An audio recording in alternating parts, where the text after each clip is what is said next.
is Your Life, an American television tradition. Now here he is, Mr. This Is Your Life himself, Ralph Edwards. Thank you.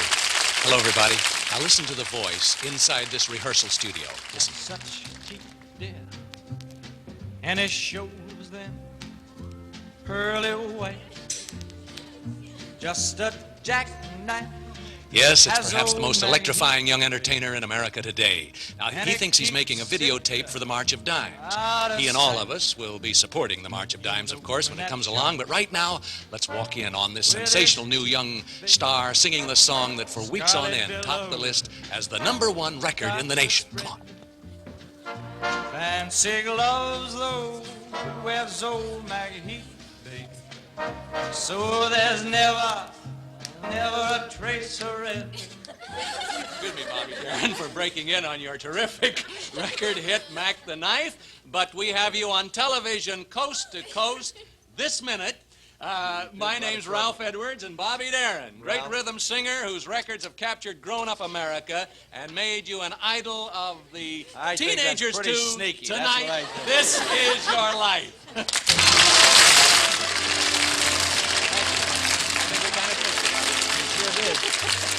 We want to thank your personal manager, Steve Flauner, who risked his own personal career because he believed in you so much, right?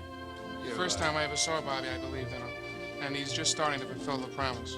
Right, Steve. Yes, indeed. Bobby, let's cross the hall to our studio and learn how your courage won out over long odds and many defeats along the way. Okay? Here we go. I don't know what to say. And I usually have a lot of things to say. Here they are, ladies and gentlemen, our This Is Your Life host, Ralph Edwards, and the young singing star whose way with the song has taken America by storm, Bobby Darin. Bobby Darin. Over here in our chair of honor, Bobby. Over here? Yeah, right there. How you doing? I'm doing fine, I guess. I'm just, things don't shock me too much, and this is like shocking, Today, you're the hottest young rhythm singer in the business, Bobby. Thank you. You're a smash attraction at the biggest, most hard-to-make nightclubs and on top TV shows. You're a very gifted and successful songwriter. Of the songs on your top-selling records, which ones did you write yourself? Dream Lover I wrote, and Splish Splash, and Early in the Morning. And all this at the age of just 23. Fame now is yours, but you earned it the hard way. You lived through all kinds. He's looking at his ages out here. The manager, Steven, says, you sneak. You lived through all kinds of flops and frustrations and had one of the toughest starts in life a boy could have. Now, Bobby Darin is your professional name. What's your real name, Bobby? Walden Robert Cassato. Not a sickness. Your father, an Italian carpenter, dies just before your birth in New York City, leaving your mother alone in the world to care for you and your 14-year-old sister, Nina. But your mother has a heart condition, making it impossible for her to take a job. How did your family survive until your mother was able to work, Bobby? Well, kind of a little bit on home relief, and a little bit of support that my brother-in-law, the gentleman who's now my brother-in-law, kind of contributed. Still unwell, your mother gets a job on WPA. Your sister, Nina, goes to work as soon as she's old enough, and at 19, she falls in love and rescues your struggling family by getting married. It was understood that anybody who married me was marrying Bobby and my mother into the bargain. That's your sister, Nina, and with her is her husband, the wonderful man who helped bring you up, Bobby. From Lake Hiawatha, you say, New Jersey, here are Mr. and Mrs. Charles Maffia. Nina and Charles. Thank you, Charles. Oh, my. You've meant a lot to Bobby, Mr. Maffia, Charles. And sure has. Your help made life a lot less hard for Bobby and his mother. Well, it wasn't getting... We didn't get by too easy in the beginning. And, Face it, you got along very hard in the beginning. That's what it was. well, we were all proud we bought him his first new suit he ever had. New suit, But the dog took the seat of his pants out, and it seems funny now. You were on the way home from church, I think. Right? Yeah, he was kind of way home from church. Seemed awful funny now, but at the time, it was a family disaster. Even as a 10-year-old, Bobby liked to do things with a special style, didn't he, Nina? He sure did. Remember you used to ride downhill on your bicycle, standing on the seat without touching the handlebars? I don't remember that. I remember falling. That's what I remember. To make it even more frightening, he used to twirl a cane in one hand and his hat in the other. Oh, no. Till he petrified my mother and me. During his boyhood, Bobby suffered a great deal from illness, didn't he, Nina? Yes, but he turned it to his advantage, same like always. He used to study a great deal of schoolwork and read an awful lot. So much so that he became the best student in the entire school. I'll have you know that he did 6 years of grammar school in 4 years and got a scholarship medal besides. That and 15 cents I can ride a bus. Thank you, Mr. and Mrs. Charles Maffia. Nina and Charles of Lake Hiawatha, New Jersey. You make such good grades in junior high, Bobby, that you win admittance to the Bronx High School of Science, one of New York's top-rated high schools. But the love for music is strong in you, as it has been since you were a small boy. Do you remember the baton your sister Nina gave you when you were little? What'd you used to do with it? I used to conduct. We had an old, 78 phonograph, and Yeah. used to conduct to the Benny Goodman things and the Tommy Dorsey things. Now you decide you want to become a jazz drummer, but you can't afford your own drum, so how did you start learning to play, Bobby? I borrowed a set from a kid I went to junior high school with, a kid named Joel Caswan. You beat rhythms on I everything used and to everybody. practice in the cellar because it annoyed all the people around, So I'd go down the coal bin. How'd you finally get your own set of drums? I sent away to a catalog house, believe it or not.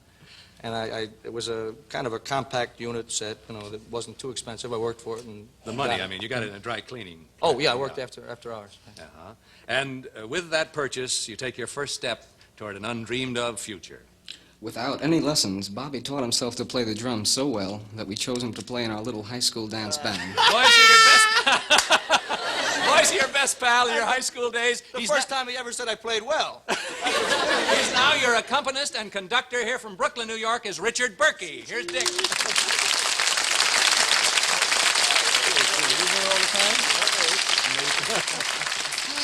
That high school dance band didn't do too well at first, did it, Dick? We got paid some fantastic salaries, Ralph. We got a pack of gum. Remember the time? At the high school dance. What's We got the deal? $1 one time to split 5 guys. This was our first dance. Yeah. And, Before unions, I The think. supervisor gave us all he had in his pocket, which was $1 and a pack of gum. We split it 5 ways, and we got 1 stick of gum and 20 cents apiece. You were playing in the gymnasium That was there, it, weren't you? yeah. Well, your high school dance band is good enough to win you a chance to play at a summer resort hotel in the Catskill Mountains for the rest of your high school days. Your dance band is your main interest, Bobby. You think of it only as fun, but you're building a foundation of judgment and skill in popular music. Now, when you graduate from high school, you go to Hunter College, planning on majoring in dramatics, but you didn't stay, Bobby. Why? Well, as I kind of like to phrase it, I felt that it was necessary for me to go out and apply myself, actively to the profession I wanted to get into, rather than try to learn from a book, Yeah, you got a job with a traveling theater group, I think. Yes, I did. And this didn't work out for you too well. We know it all. I know you do. I'm shocked now. This didn't work out for you too well either, did it? The parts you got and all? Oh, I thought it was great because I was only out of school a couple of weeks, and I got this role as an Indian chief in a children's theater group. Used to play to sort of kindergarten students, Sure. And I was the Indian, and I got kicked because I was the bad guy, But it was a start, We did it for 7 weeks. You bet it was a start. What did Bobby do next, Dick Behrke? Well, he came back to New York and started making the rounds looking for some acting jobs in New York. At this time, Bobby and I had rented a small apartment in Midtown Manhattan. We kind of felt if we were out on our own and independent, something was just bound to happen. To survive, you take any job you can find, Bobby, working in an ammunition factory, ushering in movies, a job with a milk company, but none of these is the answer for you. Bobby, you found your future without realizing it when you first began writing songs. Another boyhood pal of yours, now an independent record producer here from Brooklyn, New York. You are godfather of his son, Darin, Richard Lord. Here's Dick. How you feel? Dick Lord, being a musician yourself, Dick, what did you think of Bobby's first songs? Well, they were great. They really were. That's it. That's a good buddy. No, The worst things you ever heard and That confess it. talent came through, and I wanted so much for other people to know. Sure. I want to get them sold. So I took them around to all the publishers that we could see, and it was it didn't work out. They just were not interested. Sure. And it was kind of difficult telling Bobby this, and even more so because First spokesman I ever had. we were all kind of broke. Yes, you spent a lot of your time in that little apartment with Bob and Dick Behrke, didn't you, Richard? Yeah, I sure did. And we were hungry a little bit most of the time. we'd buy rolls that were 3 days old and stuff, and then some days we'd have maybe 1 quart of milk and a box of cookies to split. Yeah, we had the gas and electricity turned off for quite a period, and we had to make do on candles for a while. Well, let's face it, we burned furniture in the front room. And I remember we used to cook quite a lot in the apartment, and so one night we had a slight disagreement as to whose turn it was to do the dishes. You can't tell that on And, the air. well, we'll cut down the length of time they lay in the sink. Yeah. But you remember what we finally did with them? What'd you do with him finally? I think we wrapped, was it a pillowcase or a sheet? Pillowcase, yeah. It was a pillowcase. We wrapped all the sheets and all the dishes and the silverware and put it in the sheet and put it in the garbage. And it was easier than washing them, I'll tell you.